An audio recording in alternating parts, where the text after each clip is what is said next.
नंदुरबार शहराला पाणी पुरवठा करणाऱ्या विरचक धरणाची पाण्याची पातळी जी आहे ती मोठ्या प्रमाणावरती वाढलेली. सध्या 55% पाणीचा साठा जो आहे तो उपलब्ध झाला. त्यामुळे आता शहरवासियांना पिण्याच्या पाण्याचा प्रश्न जो आहे तो मोठ्या प्रमाणावरती सुटलेला आहे.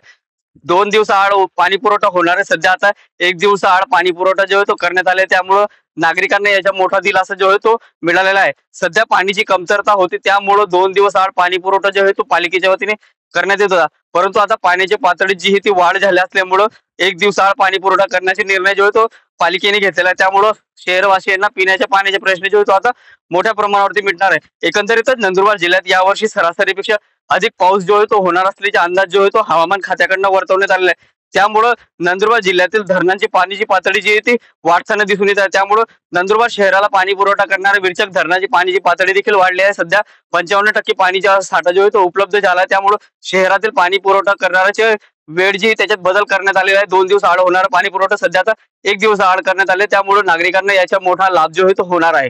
जितेंद्र बैसारे, टीव्ही 9 मराठी, विरचक, नंदुरबार.